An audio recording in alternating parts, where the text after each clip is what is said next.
দিন প্রতিষ্ঠা প্রত্যাদিত্য শহীদ কাফেলা বাংলাদেশ জামাত ইসলামী গুরুদাসপুর পৌরসভার 7 নম্বর ওয়ার্ড কর্তৃক আয়োজিত আজকের এই ত্রয়োদশ জাতীয় সংসদ নির্বাচন উপলক্ষে 7 নম্বর ওয়ার্ডের কেন্দ্রীয় কমিটি গঠন উপলক্ষে আয়োজিত আজকের এই সভার সম্মানিত ভাই সঞ্চালক, উপস্থিত আছেন আজকে প্রোগ্রামের সম্মানিত প্রধান অতিথি নাটোর 4 আসনের সম্মানিত সহকারী আসন পরিচালক, বিশিষ্ট সমাজসেবক জননেতা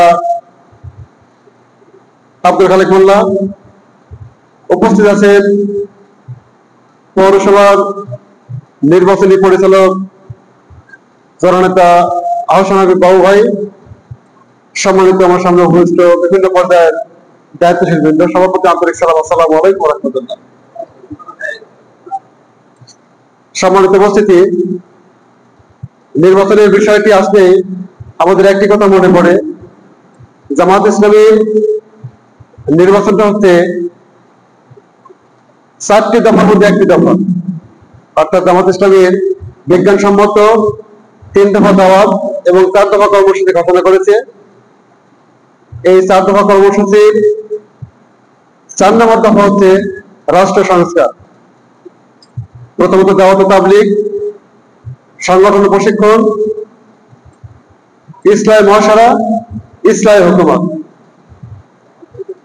অর্থাৎ সমাজ সংস্কার এবং রাষ্ট্রীয় সংস্কার।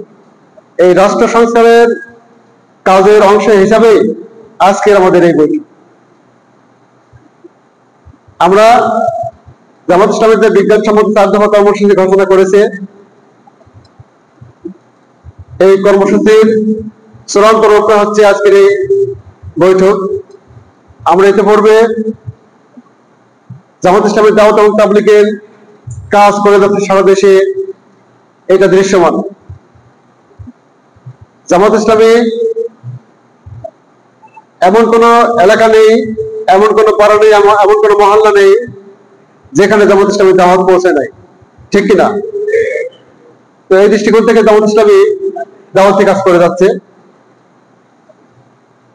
সংগঠন এবং প্রশিক্ষণ, আমরা জানি জামাত ইসলামী এই উপমহাদেশের মধ্যে অন্যতম একটি শ্রেষ্ঠ সংগঠন, যেখানে সাংগঠনিক কার্যক্রমের মাধ্যমে প্রশিক্ষিত একজন কর্মী হিসেবে গড়ে তোলা হয়। যেহেতু আমাদের এই জীবনটা শেষ জীবন নয়, আমাদের এই জীবন পাড়ি দিয়ে অনন্তকালে সেই মহাজীবনে পাড়ি জমাতে হবে, সুতরাং সেই জীবনের পথেও সঞ্চয় করার তাগিদ এই সংগঠন এবং প্রশিক্ষণের মাধ্যমে দেওয়া হয়। এই অপশনে এসে আমি আমার ব্যক্তি জীবন, আমার পারিবারিক জীবন, এই ইসলামের প্র্যাকটিস আমি করতে পারলাম কিনা, আমার ব্যক্তি জীবনটাকে রিফ্রেশ করতে পারলাম কিনা, এই সকল বিষয় নিয়ে মূলত আমাদের এই 2য় দফায় কাজ করা হয়।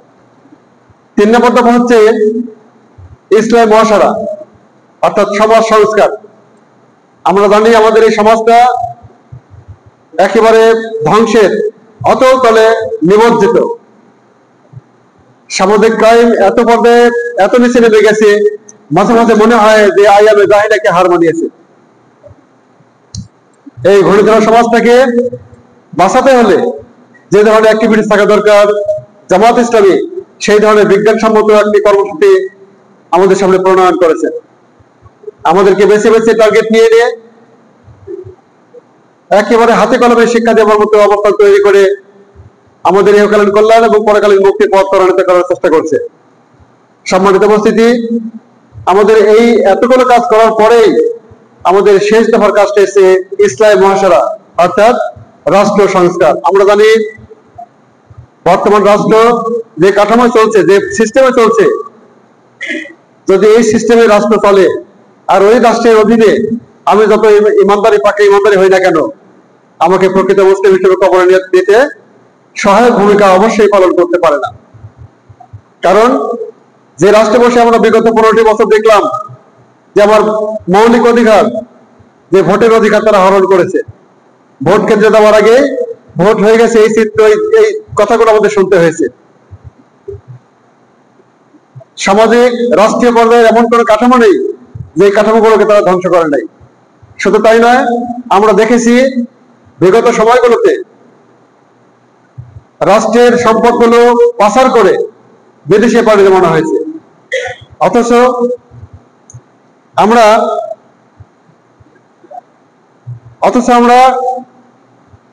আমাদের প্রত্যাশাটা কি? আমাদের প্রত্যাশা হচ্ছে আল্লাহর সন্তুষ্টি অর্জন করা জীবনের সকল ক্ষেত্রে, শুধু ব্যক্তি জীবন নয়, আমার ব্যক্তি জীবন, আমার পারিবারিক জীবন, আমার সামাজিক জীবন, আমার রাষ্ট্রীয় জীবন, জীবনের সকল ক্ষেত্রে ইসলামের অনুশাসন মেনে চলার একটা প্র্যাকটিস জামাত ইসলামের মাধ্যমে করা হচ্ছে। এই দৃষ্টিকোণ থেকে আমাদের এই কার্যক্রমগুলো কন্টিনিউ আছে। যেহেতু নির্বাচনটা সবসময় হয় না, জাতীয় নির্বাচন হয় 5 বছর অন্তর, স্থানীয় নির্বাচনও ঠিক একই আদলে হয়ে থাকে। সেই দৃষ্টিকোণ থেকে আমাদের এখন চলছে নির্বাচনী মৌসুম, অর্থাৎ নির্বাচনী কার্যক্রমকে ত্বরান্বিত করার জন্য, বেগবান করার জন্য আমাদের এই পদচারণা। সম্মানিত উপস্থিতি, আজকে আমাদের বৈঠক করার কথা ছিল, আমরা প্রস্তুতি নিয়েছিলাম আমাদের কেন্দ্রীয় নির্দেশনার আলোকে ইনডোর আর কোনো প্রোগ্রাম নয়, প্রোগ্রাম হবে খোলা ময়দানে, খোলা মাঠে, খোলা আসমানের নিচে।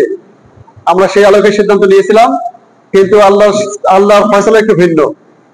এই জন্যই আমাদেরকে আজকে স্বাধীন নিচে প্রোগ্রাম করতে হচ্ছে। আমরা ইতিপূর্বে মাগরিব পর থেকে শুরু করে আমরা আরো যেটা প্রোগ্রাম শেষ করেছি, সেখানেও এরকম বৈধ হওয়ার কারণে আমরা ইনডোরে প্রোগ্রামগুলো করতে হয়েছে। সম্মানিত উপস্থিতি, আমাদের নির্বাচন আসলেই সব থেকে বড় যে বিষয়টি সামনে চলে আসে সেটা হলো প্রার্থী সিলেকশন। প্রার্থী সিলেকশনের ক্ষেত্রে আমরা ম্যাক্সিমাম ক্ষেত্রে ভুল সিদ্ধান্ত নিয়ে বসে থাকি। কারণটা হলো,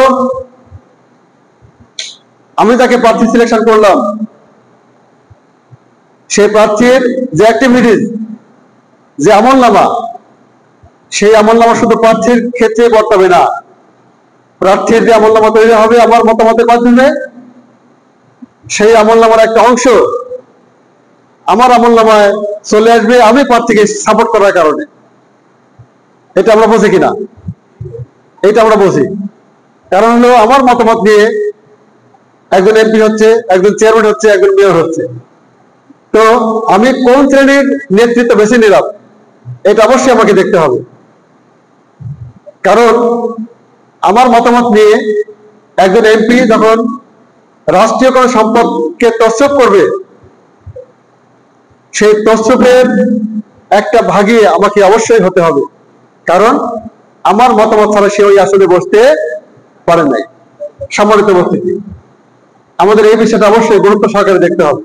আমাদের বেছে নিতে হবে একজন সৎ, যোগ্য, প্রভাভিত্তি, আল্লাহভীতি লোক বেছে নিতে হবে, যারা ক্ষমতায় গেলে তারা নিজেকে প্রভু মনে করবে না, যারা ক্ষমতায় গেলে তারা নিজেকে জনগণের সেবক মনে করবে। এই জাতীয় লোকদেরকে আমাদেরকে বেছে নিতে হবে। তবেই কিন্তু আমরা যে ভোট নামক যে পবিত্র আমানতটা অর্পণ করলাম, সেই আমানতের খেয়ানত সে করবে না, আমরা এই আস্থাটুকু এখান থেকে আমরা রাখতে পারবো। আদারওয়াইজ আমরা যে চিন্তাগুলো করি, ম্যাক্সিমাম ক্ষেত্রে যে চিত্র হয় সেটা হলো, আমরা তেঁতুলের বীজ বপন করছি। তেঁতুলের বীজ বপন করে আমরা সেখানে সবুজটা আমের আশা করি। ম্যাক্সিমাম ক্ষেত্রে আমরা এই ভুলের মধ্যে নিমজ্জিত আছি। আমাদের অবশ্যই এখান থেকে বের হয়ে আসতে হবে। সম্মানিত উপস্থিতি, জামাত ইসলামীর কার্যক্রম অত্যন্ত বিজ্ঞানসম্মত। এই বিজ্ঞানসম্মত পদ্ধতি অবলম্বন করার কারণেই আজকে জামাত ইসলামের উপর যে অত্যাচারগুলো নেমে এসছে, যে জুলুমগুলো নেমে এসছে, ফাঁসির দড়ি থেকে শুরু করে এমন কোন অত্যাচার নেই তারা করে নাই।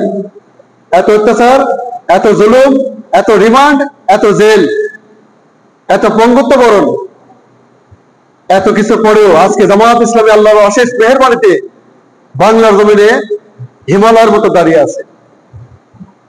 এটা খাস আল্লাহর রহমত ছাড়া সম্ভব নয়। তাই আসুন, আমরা যে উদ্দেশ্যে আমরা আজকে এসেছি, এই 7 নম্বর ওয়ার্ডের আমাদের যে কেন্দ্র আছে, কেন্দ্রের নামটা হচ্ছে কি? চাষকর মধ্যমপাড়া সরকারি প্রাথমিক বিদ্যালয় কেন্দ্র, ভোট কেন্দ্র। এই ভোট কেন্দ্র কমিটি আজকে গঠন হবে। কমিটি গঠনের উদ্দেশ্য হচ্ছে আমাদের এই প্রচার কাজটাকে একেবারে ডোর টু ডোর পৌঁছে দেওয়া। আমরা জানি জামাত ইসলামী নাটোর 4 আসনে একজন প্রার্থী মনোনয়ন করেছেন। আমরা কি নামটা জানি তার? তিনি একজন সজ্জন ব্যক্তি। তিনি একটা মাদ্রাসার অধ্যাপনা করছেন। ছাত্র জীবন থেকে তিনি এই সঙ্গে জড়িত। তিনি ছিলেন সাবেক নাটোর জেলার শিবিরের সভাপতি। বর্তমানে তিনি জেলা জামাতের সম্মানিত অ্যাসিস্ট্যান্ট সেক্রেটারি সহ বিভিন্ন সময় গুরুত্বপূর্ণ দায়িত্ব পালন করেছে এবং পরীক্ষা দিয়ে এসেছেন। সুতরাং আমরা প্রার্থী বাছাইয়ের ক্ষেত্রে অবশ্যই আমাদেরকে আল্লাহ ভীতি আছে কিনা, তার মধ্যে দিনদারি আছে কিনা, তার দ্বারা আমাদের কোনো খেয়ানত হবে কিনা, এই বিষয়গুলো লক্ষ্য রেখেই আমাকে সিদ্ধান্ত নিতে হবে যে আগামী 13 নির্বাচনে আমরা কাকে সিলেকশন করব। সম্মানিত উপস্থিতি, আমরা এই দৃষ্টিকোণ থেকে আমরা একটু চিন্তা করব। পাশাপাশি এই ওয়ার্ডে যে কমিটি গঠন হবে, কমিটি গঠনের উদ্দেশ্য হচ্ছে জামাত ইসলামীর উদ্যোগে কমিটি গঠন হচ্ছে 7 নম্বর ওয়ার্ডে। এটা একটা অকল্পনীয় বিষয়। বিগত 15 বছরে আমরা ভোট তো দূরের কথা, আমরা ওপেন মাঠে একটু কথা বলতে পারতাম না। তো আল্লাহর অশেষ মেহেরবানিতে আজকে যে সুযোগ করে দিয়েছেন, যারা আমাদের কণ্ঠরোধ করতে চেয়েছিল আজকে তারাই বাংলার জমিন থেকে উৎখাত হয়েছে। ফয়সালা কার? ফয়সালা আল্লাহ। সুতরাং আমরা আল্লাহকে ছাড়া দুনিয়ার কোন শক্তিকে পরোয়া করি না, যার প্রমাণ আমরা দেখিয়ে দিয়েছি। একের পর এক ফাঁসির কাছে যাচ্ছে, জেল জুলুম হচ্ছে, অথচ জামাত ইসলামী যদি চাইতো একটু কম্প্রোমাইজ করে তাদেরকে সেভ করার, কিন্তু সেভ করছে কি? সেভ করে নাই। কারণ জামাত ইসলামের ডিকশনারিতে সোরাপথের আপসের কোনো অপশন নাই। এই দৃষ্টিকোণ থেকে আমরা আল্লাহ যে পরীক্ষা নিয়েছেন, আমরা অত্যন্ত ধৈর্য সহকারে সে পরীক্ষার মোকাবেলা করেছি, আমরা পরীক্ষা দিয়েছি, আল্লাহ পরীক্ষা নিয়েছেন। জানি না আল্লাহর কাছে এই পরীক্ষা কতটুকু সফলতার বিষয় হবে। সম্মানিত উপস্থিতি, আমাদের কেন্দ্র কমিটি যেটা হবে কমপক্ষে 1 থেকে 200 সদস্যের একটা কমিটি আমরা করার একটা প্ল্যান আছে। আজকে আমরা একটু প্রাথমিক একটু আইডিয়া দিয়ে যাবো। এটা আমাদের চলমান প্রক্রিয়া থাকবে। শুধুমাত্র জি আচ্ছা, শুধুমাত্র আমরা আজকে কমিটির প্রক্রিয়াটা আমরা শুরু করে দেব। এটা চলমান প্রক্রিয়া থাকবে। আমরা আমাদের টার্গেট থাকবে কমপক্ষে 1 থেকে 150 বা 200 সদস্যের একটা এই কেন্দ্র কমিটি গঠন করা। আমাদের যার যেখানে আছে, আমাদের স্ব উদ্যোগে আমাদের যে বলয় আছে, আমাদের বলয়ের মধ্যে যে ম্যান পাওয়ার গুলো আছে, প্রত্যেককে, আমাদের স্ত্রী, আমাদের সন্তান, আমাদের বন্ধু, আমাদের আত্মীয় স্বজন থেকে শুরু করে সকল ডেলিগেটকে, সকল ম্যান পাওয়ারকে আমাদের এই কাজে যুক্ত করতে হবে।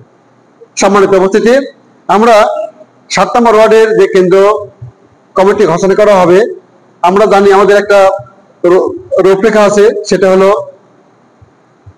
আমাদের সাংগঠনিক ওয়ার্ডের যে কমিটি আছে, এই কমিটির যিনি সভাপতি, তিনি হবেন আমাদের এই মধ্যমপাড়া ভোট কেন্দ্রের সভাপতি। আমরা কি সভাপতির নাম জানি? 7 নম্বর ওয়ার্ডের সভাপতি কে? আমরা অনেকেই জানি, অনেকেই জানি না। আমরা আমাদের 7 নম্বর ওয়ার্ডে জামাত ইসলামীর যিনি সভাপতির দায়িত্ব পালন করেছেন, তিনি আমাদের পরিচিত স্নেহাস্পদ ফারুক হোসেন। তো সেই দৃষ্টিকোণ থেকে আমি প্রস্তাব করছি যে নির্বাচনী পরিচালনা কমিটি 7 নম্বর ওয়ার্ডের কেন্দ্র কমিটির সভাপতি হিসাবে ফারুকের নাম প্রস্তাব করছি। আপনাদের কোনো কথা আছে কিনা? আমরা সবাইকে একমত কিনা? আচ্ছা, আলহামদুলিল্লাহ। তাহলে আমাদের এটা কিন্তু এক প্রকার ভোটের মাধ্যমে হয়ে গেল। মৌখিক ভোট মানেই ভোট, মতামত। তো আলহামদুলিল্লাহ, আমাদের আগামী 13 জাতীয় সংসদ নির্বাচনে এই 7 নম্বর ওয়ার্ডে আমাদের যে 7 নম্বর ওয়ার্ডের কেন্দ্র কমিটির যিনি সভাপতি হিসেবে দায়িত্ব পালন করবেন, আমাদের স্নেহাস্পদ ফারুক হোসেন। এরপরে আমরা শুধুমাত্র কিছু নাম তালিকাভুক্ত করা হয়েছে। এই নামগুলো আমি শুধু তেলাওয়াত করবো। এরপরে এটাই শেষ নয়, এটা চলমান প্রক্রিয়া। কমপক্ষে আমাদের প্ল্যান আছে 201 সদস্যের একটা কমিটি করার 7 নম্বর ওয়ার্ডে। আমরা প্রত্যেকের জায়গা থেকে যার যে অবস্থানে আছে, যে আছে, তাকে ডেকে নিয়ে এসে যারা আমাদের মাইন্ডেড, যারা এই কাফেলা যুক্ত হতে চায়, তাদেরকে নিয়ে এসে আমরা এই কমিটিতে যুক্ত করে দেবো। আলহামদুলিল্লাহ, আল্লাহ আমাদের কবুল করুন। আমি শুরু করছি। তাহলে সভাপতি হলো আমাদের ফারুক হোসেন। আমরা ইতিহাস চেঞ্জ করতে চাই। আমরা চাই এই মহল্লার 100% লোক মুসলিম, অর্থাৎ মুসলিমদের যে কালচার, মুসলমানদের যে ঐতিহ্য, সেই ঐতিহ্যের আলোকে, সেই কালচারের আলোকে আমরা 7 নম্বর ওয়ার্ডটাই করতে চাই। আমরা চাই এই 7 নম্বর ওয়ার্ডকে পৌরসভার মধ্যে একটি আধুনিক মডেল ওয়ার্ডে রূপান্তর করতে। কি আমরা পারবো? ইনশাল্লাহ। ইনশাল্লাহ আমরা যদি প্রত্যেকের জায়গা থেকে আমাদের উপর অর্পিত দায়িত্ব যথাযথভাবে পালন করতে পারি, তবেই কিন্তু আমরা আমাদের সেই কাঙ্ক্ষিত মন্দিরে পড়তে পারবো। পাশাপাশি আমাদের যে নমিনি ঘোষণা করা হয়েছে তার প্রচারণা হবে। এবং শুধু আজকের এই কমিটি শুধু এমপি প্রার্থী কেন্দ্রিক কমিটি নয়, আমরা জানি সামনে ইলেকশন আরো আছে, যেমন কাউন্সিলর ইলেকশন, পৌর মেয়র ইলেকশন থেকে শুরু করে উপজেলা চেয়ারম্যান, ভাইস চেয়ারম্যান থেকে অসংখ্য নির্বাচন সামনে আছে। আমাদের এই প্ল্যাটফর্মটা যদি আমরা শক্তিশালী করতে পারি, তাহলে এই ভিত্তির উপর দাঁড়িয়ে আমরা সকল নির্বাচনী কার্যক্রমকে মোকাবেলা করতে পারবো ইনশাআল্লাহ। এই দৃষ্টিকোণ থেকে আমরা যেন আমাদের এই কার্যক্রমটাকে বেগবান করতে পারি, শক্তিশালী করতে পারি এবং কার্যকর করতে পারি, তবেই কিন্তু আমরা আমাদের সেই কাঙ্ক্ষিত মন্দিরে পড়তে পারবো। সম্মানিত উপস্থিতি, আমি কথা দীর্ঘায়িত করতে যাচ্ছি না। আপনাদেরকে অনেক অনেক ধন্যবাদ জানাচ্ছি। এই বৈরী আবহাওয়ার মধ্যেও উপেক্ষা করে আপনারা এখানে এসেছেন। পাশাপাশি আমরা যে উদ্দেশ্যে এসেছি, আমরা তবে সেই উদ্দেশ্য হাসিল করে আমাদের চূড়ান্ত লক্ষ্য, আমাদের জীবনের চূড়ান্ত এবং একমাত্র লক্ষ্য, সেটা হচ্ছে আল্লাহর সন্তুষ্টি অর্জন। আমরা যেন আমাদের এই কার্যক্রমের মাধ্যমে আল্লাহর সন্তুষ্টি অর্জন করে আমাদের ইহকালীন কল্যাণ এবং পরকালীন মুক্তির পথ ত্বরান্বিত করতে পারি, এই আশাবাদ ব্যক্ত করে, সবার সুস্বাস্থ্য কামনা করে, সবাইকে ধন্যবাদ জানিয়ে, সবার জন্য দোয়া করে, সবার কাছ থেকে দোয়া চেয়ে কথা শেষ করছি। আমা তাওফিক ইল্লা বিল্লাহ। আসসালামু আলাইকুম ওয়া রাহমাতুল্লাহি ওয়া বারাকাতুহু।